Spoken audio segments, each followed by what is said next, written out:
Vamos aqui observar inicialmente o valor do seno de um ângulo de amplitude alfa e a sua representação no círculo trigonométrico. Comecemos por ativar cada uma destas caixas e agora vamos aqui fazer variar a amplitude do ângulo alfa.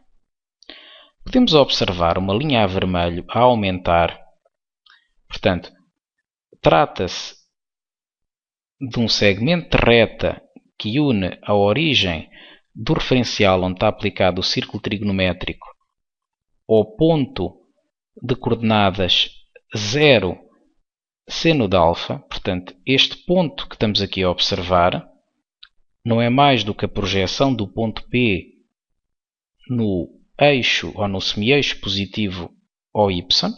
E como sabemos, o seno de um ângulo de amplitude alfa é a ordenada do ponto de intersecção da circunferência que delimita o círculo com o lado extremidade do ângulo, que é este lado aqui. Portanto, nós temos um ângulo que tem este lado de origem e tem este lado de extremidade, pelo que a sua projeção é precisamente o seno, e estamos a observar que, à medida que o ângulo aumenta, vamos sempre tendo projeções que são valores positivos, portanto as ordenadas, e sempre a aumentar, pelo que aqui aparece a indicação de que o seno cresce de 0 a 1. Então, e quando é que ele toma o valor 1? Toma o valor 1 precisamente quando o ângulo tem amplitude π meios. Aqui podemos observar aqui o seno igual a 1, e agora a partir daqui vai haver uma mudança na monotonia do seno, porque vamos ter a ordenada do ponto P a decrescer. Portanto, o seno neste momento vai em 0,75,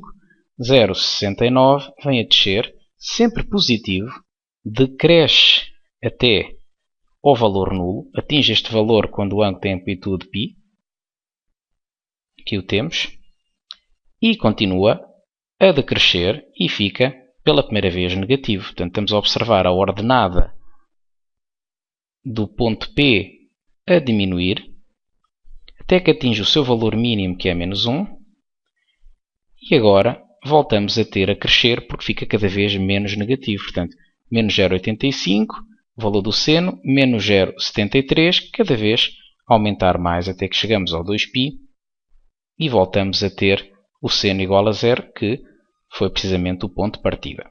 Vamos agora repetir a ideia para a razão trigonométrica cosseno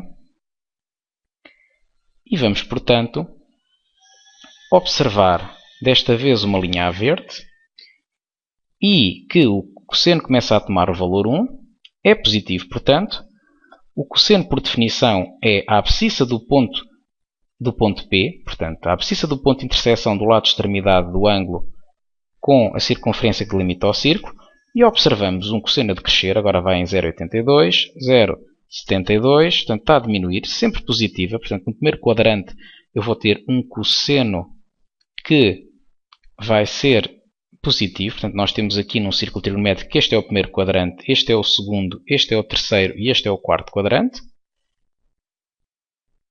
Quando o ângulo tem amplitude π meios, o cosseno é nulo e agora começa a ficar negativo. Estamos a ver que a projeção do ponto P no eixo dos x é uma projeção correspondente a um ponto de abscissa negativa, até que atinge o valor menos 1 quando o cosseno é π, e agora continua a negativo, mas já a aumentar. Portanto, nós estamos a ver menos 0,88, menos 0,68, estamos a ficar com um cosseno cada vez menos negativo, até que atinge no 3 meios de π o valor nulo, e portanto agora é a altura de começar a ficar positivo. Já voltamos a ter uma projeção no semi-eixo positivo ao x, e portanto vamos ter o cosseno a crescer até ao 1 e chegamos novamente ao ponto de partida. Vamos agora repetir a ideia para a tangente de um ângulo de amplitude alfa. Selecionamos a caixa da tangente, do seu sinal e da sua variação e observamos a linha ou eixo, se quisermos, da tangente, que é a reta da equação x igual a 1. A tangente, por definição, é o ponto de intersecção do lado de extremidade do ângulo, que é este lado aqui, portanto a semirreta OA, semirreta com origem em O e passa por A. E observamos então que o ponto A projetado aqui é pouco superior a 1 e confirma-se a leitura que nós fazemos aqui, 1,07. Portanto, a tangente é precisamente a ordenada do ponto A, já que a sua abscissa é sempre 1. E estamos a observar uma tangente a aumentar. Quando fica perto do π meios por valores inferiores, ela atinge valores muito grandes. Portanto, nós observamos que a figura não tem alcance, nem nunca poderia ter, porque já vai nos 24.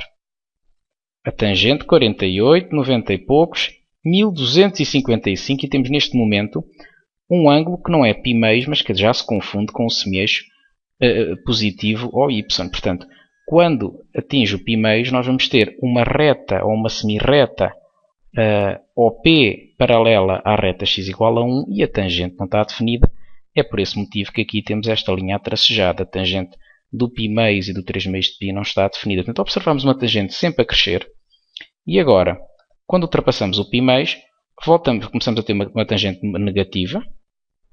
Vem de valores muito negativos e ficam valores cada vez menos negativos.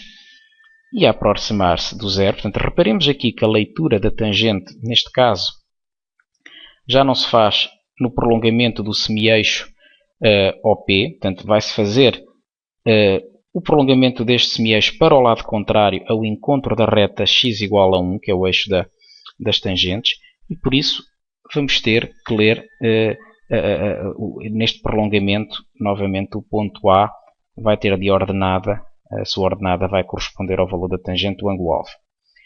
Aumentamos o ângulo até ao π, até que fica valor tangente nula.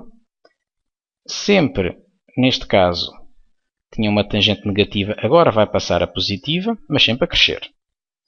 Até que chegamos ao 3 meios de π, voltamos a ter uma situação análoga à do π meios e temos então que a tangente toma valores muito grandes e quando chega ao 3 meios de π precisamente já não vai fazer sentido, não é? Porque temos uma semirreta paralela a x igual a 1 e, portanto, voltamos outra vez a partir de valores negativos, a tangente a crescer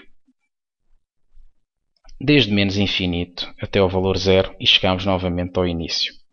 Vamos agora repetir a ideia para a cotangente, desselecionar estas caixas e vamos aqui ver o eixo das cotangentes e, portanto,